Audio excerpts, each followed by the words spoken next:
Hey everyone, welcome back and welcome to another video on this channel। और इस video से हम start करने वाले हैं रिएक्ट सीरीज। तो इस वीडियोस में हम देखेंगे दैट रिएक्ट क्या होता है, रिएक्ट किस प्रॉब्लम को सॉल्व करती है एंड रिएक्ट के अंदर हम कैसे वेब पेजेस बना सकते हैं। ओके, सो इस सीरीज में मैं एज्यूम करूंगा दैट तुमने कभी भी रिएक्ट के साथ वर्क नहीं किया। सो बिल्कुल बिगनर लेवल वीडियो होने वाला है, बिल्कुल बेसिक से स्टार्ट करेंगे। सो हर चीज़ देखेंगे रिएक्ट के अंदर, व्हाट इज़ रिएक्ट, कैसे यूज़ होता है। लेकिन सबसे पहले एक रिएक्ट का इंट्रोडक्शन लेते हैं दैट क्या वो प्रॉब्लम है जो रिएक्ट सॉल्व करने का ट्राई कर रही है। ओके, तो सबसे पहले बात करते हैं प्रॉब्लम की। ओके, तो यहाँ पर मेरे पास एक अमेजोन का स्क्रीनशॉट है। अमेजोन बेसिकली कोई भी एक e commerce website.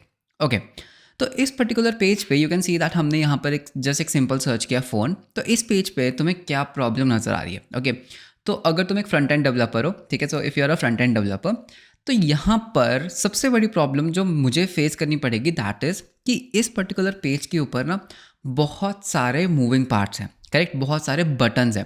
For example जैसे मैं यहाँ पर फिल्टर्स लगा सकता हूँ। ओके, मैं यहाँ पर ब्रांड सेलेक्ट कर सकता हूँ, मैं यहाँ पे ऑपरेटिंग सिस्टम सेलेक्ट कर सकता हूँ। उसके बाद मैं यहाँ पर कुछ और सॉर्टिंग लगा सकता हूँ।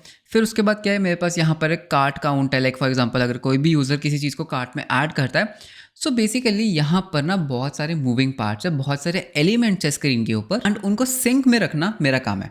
कैसे? फॉर एग्जांपल जैसे यूज़र किसी ऐड टू कार्ट पे क्लिक करता है, सो मेरे पास एक जावास्क्रिप्ट कोड होगा, मेरे को एक जावास्क्रिप्ट कोड लिखना पड़ेगा जो क्या करेगा, पहले वो देखेगा कि ठीक है जैसे इसके ऊपर इंक्रीमेंट हुआ तो मुझे क्या करना है, मुझे यहाँ पर जो भी काउंटर होगा उसको भी इंक्रीमेंट करना है, मुझे कार्ट का काउंट भी इंक्रीमेंट करना है, मुझे उसका टोटल भी ऐड करना है। सो बेसिकली ऐसे सिचुएशन में क्या होता है, हमारे पास बहुत सारे मूविंग पार्ट्स होते हैं, राइट। सिमिलरली जैसे ही मैं यहाँ पर कोई ब्रांड सिलेक्ट करता हूँ तो मुझे क्या करना है, मुझे ये सारे डॉम एलिमेंट्स को हटाना है, मुझे उस पर्टिकुलर ब्रांड के फोन्स को यहाँ पे दिखाना है। तो जहाँ पर हमारे पास ये इतनी कॉम्प्लेक्स डॉम मैनिपुलेशन होती है, जहाँ पर बहुत सारे मूविंग पार्ट्स होते हैं, वहाँ पर रिएक्ट का काम आता है। ओके, सो इस पर्टिकुलर प्रॉब्लम को कौन सॉल्व करता है? इस पर्टिकुलर प्रॉब्लम को सॉल्व करता है रिएक्ट। तो रिएक्ट बेसिकली एक तरह का रिएक्टिव फ्रेमवर्क है, जैसे रिएक्ट, ठीक है, तो वो क्या करता है, चेंजेस पे रिएक्ट करता है, तभी इसका नाम रिएक्ट है।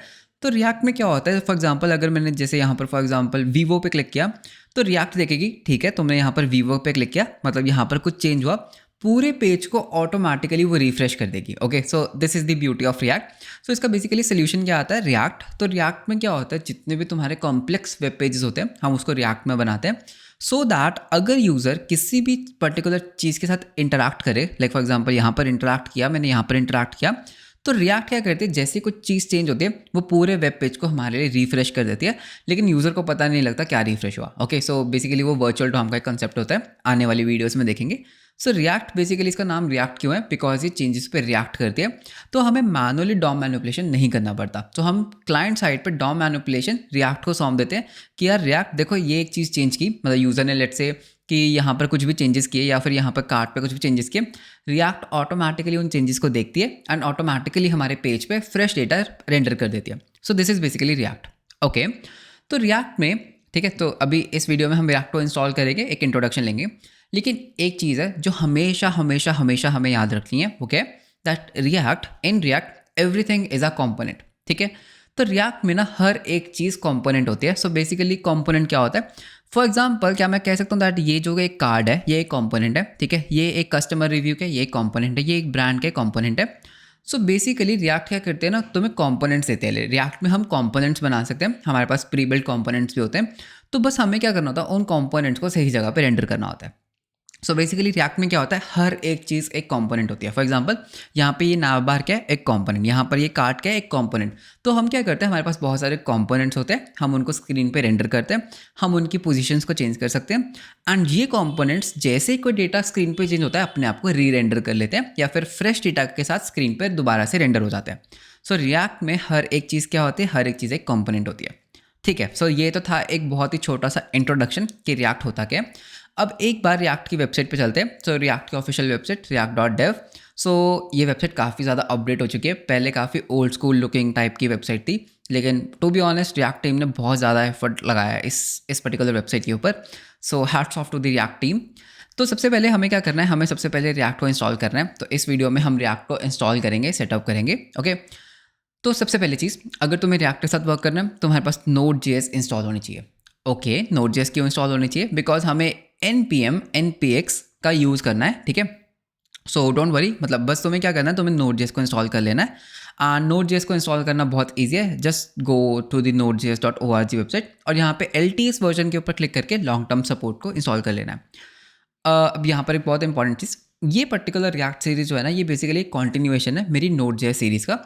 एक और रिएक्ट सीरीज़ ऑलरेडी है मेरे चैनल पे जिसमें मैंने रिएक्ट को बिल्कुल बेसिक से एक्सप्लेन किया है, ठीक है। लेकिन ये पर्टिकुलर वीडियो नोड जेएस की एक कॉन्टिन्यूएशन है, बिकॉज इसमें हम अपने सर्वर भी यूज़ करेंगे नोड जेएस में, ओके। तो अगर तुमने मेरा नोड जेएस का चैनल, नोड जेएस का नॉट चैनल बेसिकली प्लेलिस्ट नहीं देखा, सो आई वुड रिकमेंड कि तुम वहाँ से इस सीरीज़ को स्टार्ट करो, सो दैट ये रिएक्ट भी तुम्हारे लिए सुपर डुपर ईजी हो जाएगा। बेसिकली ये मर्न स्टार के ऊपर एक सीरीज़ मैं बना रहा हूँ, ओके। सो मर्न का हमने मोंगोडीबी एंड नोड जेएस वो सब कुछ खत्म कर लिया, ओनली रिएक्ट इज पेंडिंग। सो इस पर्टिकुलर सीरीज़ में हम रिएक्ट को बिल्कुल अच्छे से कवर करने वाले हैं, ओके। सो मैं ज्यूम करूंगा दैट नोड जेएस तुम्हारे पास ऑलरेडी इंस्टॉल्ड है, राइट। सो चेक करने के लिए हम क्या कर सकते हैं, मेरे टर्मिनल में मैं लिखूंगा node and version, so you can see that मेरे पास नोड जेएस इंस्टॉल्ड है। तो अब बेसिकली हमें क्या करना है, हमें रिएक्ट को एक इनिशियल करना है, राइट। हमें रिएक्ट को इनिट करना है, ओके। तो जैसे नोड जेएस के केस में हम क्या करते थे, हम npm init लिखते थे। इस केस में हम क्या करेंगे, ऐसे npx, ठीक है, npm नहीं है, npx। तो मैं बोलूँगा क्रिएट -react-app एंड मैं अपने आप को कुछ नाम देता हूँ। सो लेट अस से ये हमारा पहला है, तो मैं इसको नाम दूंगा हेलो वर्ल्ड, ठीक है। तो मैंने कमांड लिखी npx, ठीक है, थोड़ा जूम इन कर देता हूँ।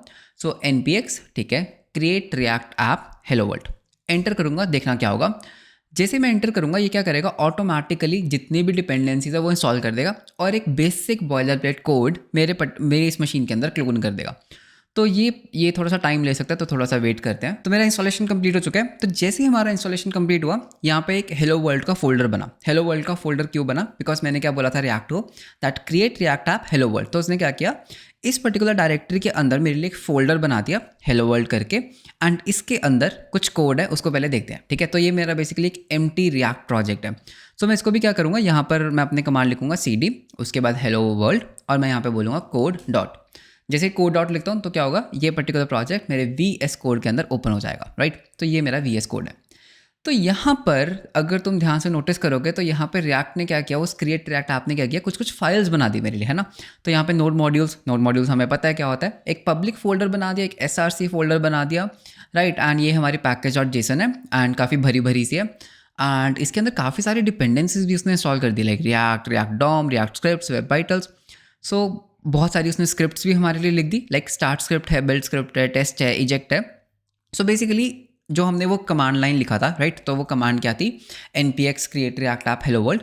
तो इसने मेरे लिए एक बॉयलर प्लेट कोड सेटअप कर दिया, राइट। तो मैं क्या कर सकता हूँ, मैं यहाँ पे एक सिंपल एक कमांड लिख सकता हूँ npm स्टार्ट, एंड देखना क्या होगा। जैसे मैं npm स्टार्ट लिखूंगा तो ये मेरे इस पर्टिकुलर प्रोजेक्ट को स्टार्ट कर देगा, ठीक है। सो ओके किया। सो वेट करते हैं, लोकल होस्ट 3000 ऑटोमेटिकली ओपन हुआ, एंड ये पर्टिकुलर वेलकम पेज आता है रिएक्ट की तरफ से। तो ये हमारा डिफॉल्ट पेज है। सो बेसिकली हुआ क्या, जैसे मैंने npm स्टार्ट किया, ओके, npm स्टार्ट, तो npm स्टार्ट वाली स्क्रिप्ट रन हुई। सो उसने रिएक्ट स्क्रिप्ट स्टार्ट करके कुछ किया, ठीक है, हमें नहीं पता उसने क्या किया, लेकिन अल्टीमेटली हुआ क्या, उसने एक वेब सर्वर ऑन किया लोकल होस्ट 3000 के ऊपर, and you can see that ये पर्टिकुलर रिएक्ट ऐप बहुत सही तरीके से वर्क कर रहा है, ठीक है, everything is good. So basically हमने इसका इतना इंस्टॉलेशन है, ठीक है। जब भी तुम्हें एक रिएक्ट ऐप करना है, so what you have to do, you have to जैसे npx, ठीक है, क्रिएट रिएक्ट ऐप, और तुम्हारे ऐप का नाम, ऑटोमेटिकली npx क्या करेगा, तुम्हारे लिए वो रिएक्ट का ऐप स्टार्ट कर देगा, ओके। तो इंस्टॉलेशन गुड है। सो नेक्स्ट वीडियो से हम क्या देखने वाले हैं, नेक्स्ट वीडियो से हम इन पहले प्रोजेक्ट स्ट्रक्चर को समझेंगे, ये SRC फोल्डर क्या होता है, पब्लिक फोल्डर क्या होता है, एंड क्या हम इनका नाम चेंज कर सकते हैं, हम इनका नाम चेंज नहीं कर सकते, ओके। सो बेसिकली हम सारी फाइल्स को वन बाय वन रीड करेंगे, दैट ये index.js फाइल क्या कर रही है, या app.js फाइल क्या कर रही है। सो वो नेक्स्ट वीडियो में समझेंगे। उससे पहले एक इंपॉर्टेंट बात, क्या React.js अभी भी यूज़ होती है, लाइक पीयूष बहुत जल्दी नहीं याद आ गया तुम्हें, मतलब ये चीज़ तो हमें पहले डिस्कस करनी चाहिए थी, सो डोंट वरी।